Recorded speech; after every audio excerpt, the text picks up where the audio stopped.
শরীফ ওসমান হাদি 2024 সালের জুলাই মাসে শেখ হাসিনা সরকারের বিরুদ্ধে যে জুলাই আন্দোলন সংগঠিত হয়েছিল তার অন্যতম মুখ্য পরিচালক ছিলেন এই শরীফ ওসমান হাদি।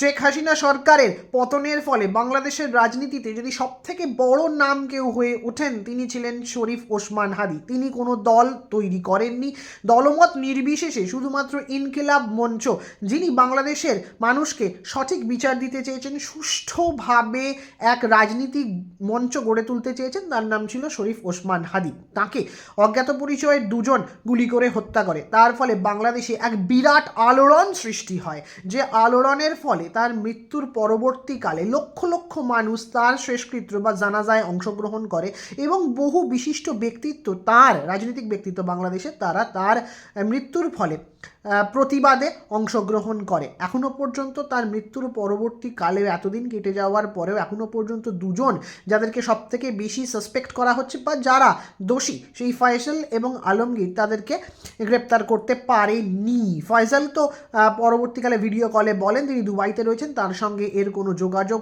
নেই। বিএনপি নাকি এই হত্যাকাণ্ড ঘটিয়েছে। কি কারণে শরীফ ওসমান হাদিকে হত্যা করা হলো? তিনি কি অতিরিক্ত জনপ্রিয় হয়ে উঠেছিলেন বা বাংলাদেশের রাজনীতিতে তিনি এক বিরাট নাম হয়ে উঠছিলেন তাই জন্য তাকে সরিয়ে দেওয়া হলো, নাকি অন্য কোনো কারণ এর পিছনে রয়েছে?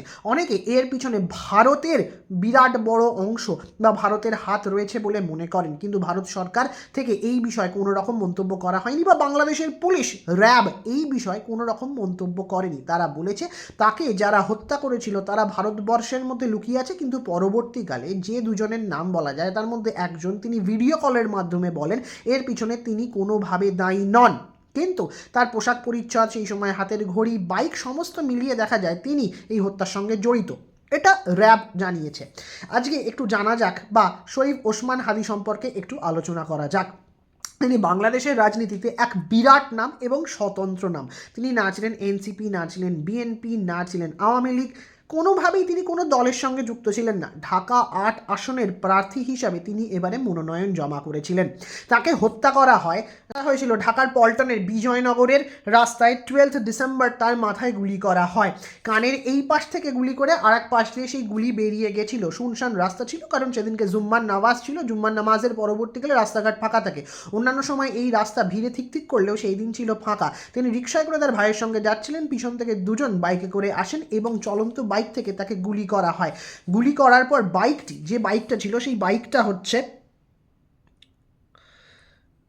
Honda CB Hornet 160R। 2:25 তাকে গুলি করা হয়েছিল। তারপর অজ্ঞাত পরিচয়ের দুজন গাড়ি নিয়ে চলে যান। তাকে প্রথমে ঢাকা মেডিকেল কলেজে নিয়ে যাওয়া হয়। ঢাকা মেডিকেল কলেজে তার অপারেশন হয়। তারপর তার অবস্থার অবনতিও ঘটেনি, কিন্তু তার যে অবস্থায় ছিল সেখান থেকে তাকে এভার কেয়ার হসপিটালে নিয়ে যাওয়া হয়।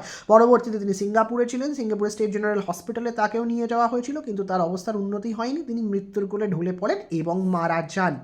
পরবর্তীকালে তার মৃত্যু নিয়ে বিভিন্ন মন্তব্য উঠে আসে। তার আগে ইন্টেল ছিল, মানে ইনফরমেশন ছিল তাকে নাকি হত্যা করা হবে, কিন্তু তিনি কোনোভাবেই সেটা শুনতে চাননি। তার একটু হিস্ট্রিটা জেনে নেওয়া যাক। তিনি হিস্ট্রিটা যদি বলা যায়, তিনি ছিলেন, তার জন্ম 1993-তে। তিনি বরিশালের ঝালকাঠি জেলার নওশীদি উপজেলার মানুষ ছিলেন। সেখানে সম্মানিত, তার বাবা ছিলেন একজন সম্মানিত ইমাম এবং মাদ্রাসার ভাইস প্রেসিডেন্ট। তিনি ছোটোবেলা থেকেই নাকি বক্তৃতা দিতে ভালোবাসতেন, পড়াশোনায় তিনি ভালো ছিলেন। পরবর্তীকালে ছোটোবেলা থেকেই তার তাৎক্ষণিক বক্তৃতা, সৎ কথা বলা সমস্তটাই তিনি তার বাবার কাছ থেকে পেয়েছিলেন। তিনি বারবার বলে এসেছেন আমি আমার যা উন্নতি সমস্তটাই আমার বাবার কাছ থেকে পাওয়া। তিনি বাবার মতো সত্যি কথা বলতে ভালোবাসতেন। তার অনেক বক্তৃতায় তিনি দেশের মানুষের কথা বলেছেন, কিন্তু তার অনেক বক্তৃতাতে ভারতের সার্বভৌমত্বে আঘাত হানার কথাও তিনি বলেছেন, যেটা অনেকে মনে করেন তার মৃত্যুর কারণ হিসেবেও তুলে ধরা হচ্ছে। আদৌ কি সত্যিই তাই? এর পিছনে কি ভারত সরকার দায়ী আছে? অনেকে বলেন শেখ হাসিনার নেতৃত্বে বাংলাদেশে আওয়ামী লীগের একটা বিরাট অংশ, যারা এখন আত্মগোপন করে রয়েছে, তারা এই হত্যাকাণ্ডের সঙ্গে জড়িত।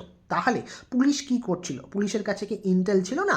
পুলিশ কি জানতে পারতো না? যদি জানলো তাহলে তাদেরকে আটকানো গেল না কেন? তারা রাস্তা পার হয়ে বর্ডার পার হলেন, কিন্তু বর্ডার যদি পার হন তাহলে বিজিবি কি করছিল? বিজিবি সেই সময় কোথায় ছিল? বিজিবি কেন ধরতে পারলো না বাংলাদেশ এবং ভারতের বর্ডার ক্রস করার সময়? যদি আওয়ামী লীগ করে থাকে তাহলে আওয়ামী লীগের সেই সমস্ত মানুষগুলোকে কেন ধরা হলো না যারা এর সঙ্গে যুক্ত ছিল? কেন খুঁজে বার করা হলো না? তারা বাংলাদেশেই থাকলেন, বাংলাদেশের একজন বাংলাদেশের মানুষকে হত্যা করলেন, কিন্তু তারা পালিয়ে গেল কি করে সম্ভব হলো তা? সিসিটিভি ফুটেজ থেকে শনাক্ত করা গেলেও তার আগেই তারা নাকি বর্ডার পার করে চলে যায়, বর্ডার পার করে নাকি আসামের গুয়াহাটিতে ছিলেন। পরবর্তীকালে ভিডিও কলে জানা যায় তারা আসামের গুয়াহাটি নয়, তারা সেই ছেলেটি যে ভিডিও কল করেছিল সে জানায় সে চলে রয়েছে দুবাইতে। তাহলে আসল দোষী কে? পরবর্তীকালে প্রথম আলো, ডেইলি স্টার, এই সমস্ত বিখ্যাত বিখ্যাত যেগুলো পত্রিকা রয়েছে সেখানে তার যারা শুভানোধ্যায় ছিল, তার যারা মঞ্চে তার সহযোদ্ধারা ছিল, তারা আগুন লাগিয়ে দেয় বিভিন্ন কারণে। তার ডেইলি স্টার এবং প্রথম আলোকে প্রায় উচ্ছেদ করে ফেলাই হয়েছিল প্রায় বলা যায়। ছায়ানট বিখ্যাত বাংলাদেশের প্রতিষ্ঠান, সেখানেও ভাঙচুর করা হয়, বাদ্যযন্ত্র ভাঙা হয়, বিভিন্ন প্রতিষ্ঠানে আক্রমণ করা হয়। উত্তেজিত জনতা সেটা করেছিল। তার কেন? বিচার পাওয়ার দাবিতে। মোহাম্মদ ইউনুস, যিনি এখন বাংলাদেশের তত্ত্বাবধায়ক সরকারের প্রধান বা প্রধান উপদেষ্টা বলা হচ্ছে, তিনি বলেছিলেন সর্বোচ্চভাবে চেষ্টা করা হবে শরীফ ওসমান হাদিকে যারা হত্যা করেছে তাদেরকে খুঁজে বার করার এবং রাষ্ট্রীয়ভাবে তাদেরকে প্রতিহত করার। কিন্তু এখনও পর্যন্ত সেই দোষীকে খুঁজে পাওয়া যায়নি। অনেকজনকে গ্রেপ্তার করা হয়েছে। ফয়সাল যিনি আছেন তার বাবা মা বউকে গ্রেপ্তার করা হয়েছে, কিন্তু এখনও পর্যন্ত আসল দোষীকে খুঁজে পাওয়া যায়নি। তার কানে এক পাশ দিয়ে বুলেট ঢুকে আর এক পাশ দিয়ে বেরিয়ে যায়, যে টেম্পোরাল বোন ছিল সেটা ভেঙে যায়। 6 ব্যাগ ব্লাড, 5 ব্যাগ প্লাজমা পর্যন্ত তাকে দেওয়া হয়েছিল, তাও তার অবস্থার উন্নতি হয়নি। অপারেশন টেবিলে বুলেটের কিছু অংশ রয়ে গেছিলো, সেটা বার করা হয়, কিন্তু বুলেট একদিক দিয়ে ঢুকে আর একদিক দিয়ে বেরিয়ে গেছিলো। অনেকে বলেন এরকম সব শুটার না হলে এই রকমভাবে হত্যাকাণ্ড চালানো সম্ভব নয়। তাহলে এই সব শুটাররা কোথা থেকে এলো, কীভাবে বাংলাদেশে প্রবেশ করলো? এবং বাংলাদেশের এই একজন রাজনৈতিক ব্যক্তিত্ব যিনি সমাজ মাধ্যমে মানুষের কাছে ঢাকা 8 আসনের মধ্যে তিনি বিরাট যে বিপুল জনপ্রিয়তা অর্জন করেছিলেন, তাকে এভাবে হত্যা করলো।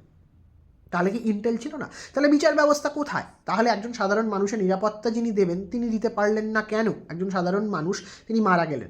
জুলাই আন্দোলনে তিনি রামপুরা সেক্টর থেকে ছিলেন, সেখানে দিনের পর দিন তিনি আন্দোলনে অংশগ্রহণ করেছেন। তিনি কোনো দলের নেতৃত্বে ছিলেন না। পরবর্তীকালে এনসিপি গঠন হয়, জুলাই যোদ্ধারা যারা সার্জিস, নাহিদ যারা ছিলেন, হাসনাত আবদুল্লাহ, কিন্তু ইনকিলাব মঞ্চ তৈরি করেছিলেন শরীফ ওসমান হাদি, কিন্তু তিনি কোনো রকমভাবে এনসিপির সাথে যুক্ত ছিলেন না।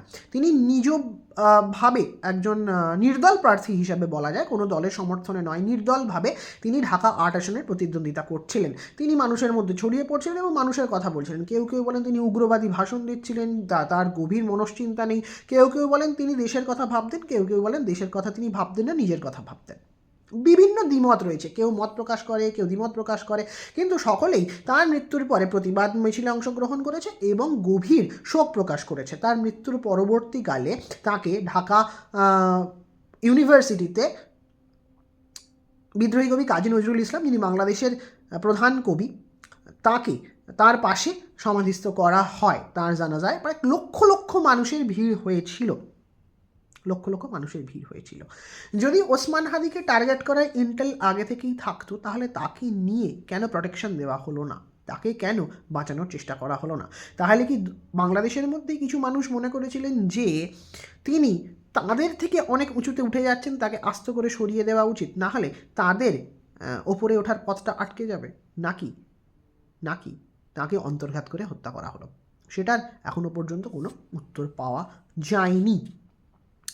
ওসমান হাদি ছোটোবেলা থেকেই পড়াশোনায় ভালো ছিলেন, মাদ্রাসায় পড়াশোনা করেন।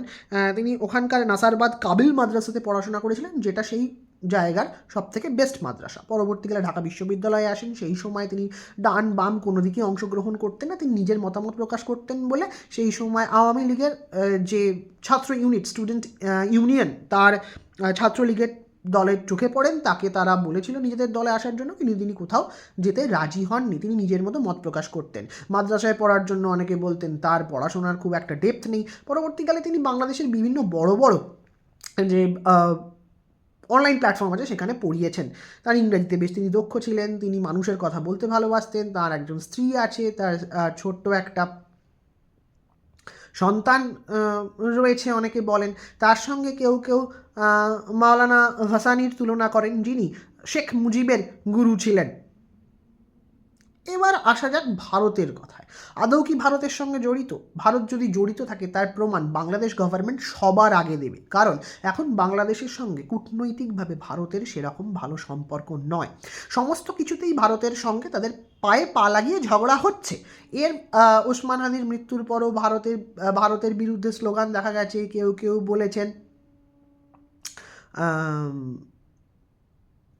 ভারতের 7 সিস্টার কেড়ে নেওয়া হবে। হাসনাত আবদুল্লাহ বলেছেন, সার্বভৌমত্বে আঘাত আনার কথা বলেছেন। কেউ কেউ বলেছেন ভারতে বাংলাদেশের দিকে অর্থ সংগ্রহ করে নিয়ে চলে যায়। কেউ কেউ বলেছেন কলকাতা দখল করে নেব, সমস্ত দায় ভারতের। যদি ভারতের এতে অংশ নিয়ে থাকে তাহলে সবার আগে বাংলাদেশ গভর্নমেন্ট এসে রিপোর্ট প্রকাশ করা উচিত এবং ভারতের বিরুদ্ধে ইন্টারন্যাশনাল কোর্টে গিয়ে মামলা করা উচিত। কেন সেটা করা হলো না? সেটা তো সবার আগে করা উচিত ছিল। উল্লেখযোগ্য প্রমাণ যদি থেকে থাকে তাহলে করা উচিত ছিল।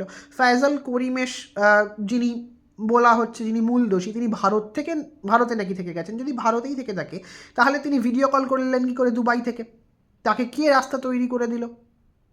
যদি সেটাও হয়ে থাকে তাহলে তাকে দুবাই থেকে ফিরিয়ে নিয়ে আসার চেষ্টা করা হচ্ছে না কেন? মোহাম্মদ ইউনূসের সঙ্গে তো সারা পৃথিবীর মানুষের সম্পর্ক খুব ভালো, তিনি সেটা বলে থাকেন এবং তার সরকার সেটা প্রচার করে থাকে। তাহলে আরব আমিরশাহী থেকে তাকে ফিরিয়ে নিয়ে আসা হচ্ছে না কেন? কেন সমস্তভাবে গুরুতরভাবে বিচার করা হচ্ছে না? অনেক ঘটনার কেন সেখানে কোয়েশ্চেন থেকে যাচ্ছে, আনসার পাওয়া যাচ্ছে না? কী করে একজন মানুষকে ওপেন রাস্তায় শ্যুট করা হলো? তাহলে নিরাপত্তা কোথায় সাধারণ মানুষের? একজন বিশিষ্ট মানুষকে যদি এরকমভাবে হত্যা করা হয় তাহলে সাধারণ মানুষের নিরাপত্তা কোথায়? এই প্রশ্নগুলো বাংলাদেশের মানুষই তুলতে শুরু করেছেন। তাহলে শরীফ ওসমান হাদিকে মারা যান, তারপরে লক্ষ লক্ষ মানুষের একটা জমায়েত দেখতে পাওয়া যায় যেখানে তারা বিচারের দাবি তোলে, ভারতের বিরুদ্ধে কথা ওঠে। অবশ্যই বাংলাদেশে এখন কোনো ঘটনা ঘটলেই ভারতের বিরুদ্ধে তারা একটা আঙুল তোলেন যে ভারতের পিছনে দায়ী। সত্যিই কি ভারত দায়ী? তারও কোনো এক্স্যাক্ট তথ্য পাওয়া যায় না। যদি পাওয়া যায় অবশ্যই প্রমাণ করা উচিত। শরীফ ওসমান হাদি বাংলাদেশের রাজনীতিতে এক বিরাট নাম হয়ে থাকলেন, যার মৃত্যু বাংলাদেশে আলোড়ন সৃষ্টি করলো। অনেকের হয়তো সুবিধা হলো, কারণ একজন যিনি উঠতি, যার প্রচুর জনসমাগমের ক্ষমতা আছে, যার কথার ধার বেশি, তাকে সরিয়ে দেওয়া গেল। এতে কার লাভ হল? সেই প্রশ্নের উত্তর আশা করি পাওয়া যাবে। আবার অনেক ঘটনার মতো হয়তো এটা থামাচাপা পড়ে যাবে। বাংলাদেশের নির্বাচন কমিশনার বলেছিলেন যে এটা বিচ্ছিন্ন ঘটনা, তারপরেও ভীষণ আলোড়ন সৃষ্টি হয়েছিল। তাহলে আসল কি? উত্তরটা কবে পাওয়া যাবে? বাংলাদেশ র্যাব কবে উত্তরটা দেবে? নাকি সারা জীবন শুধুমাত্র ভারতের বিরুদ্ধে আঙুল তোলাই হবে যে ভারত দায়ী, কিন্তু আসল প্রমাণ কেউ দিতে পারবে না?